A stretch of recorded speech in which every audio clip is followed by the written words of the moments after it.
most roofing contractors are still very old school in how they go about investigating a roof. And the typical thing is they kind of go up on the roof and they kind of walk around and stomp around, and they're feeling for soft spots in the roof, and maybe they'll cut a little plug in the roof. Well, that's the same way that people were evaluating roofs literally 100 years ago.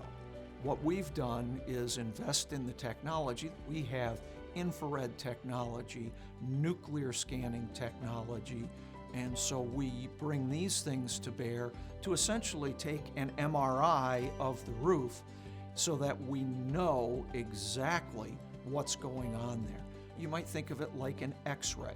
Before your doctor's going to try to fix what's wrong with you, he's going to do an X-ray or an MRI, and he's going to know what he's looking at before he goes and cuts you open. That's essentially what we do.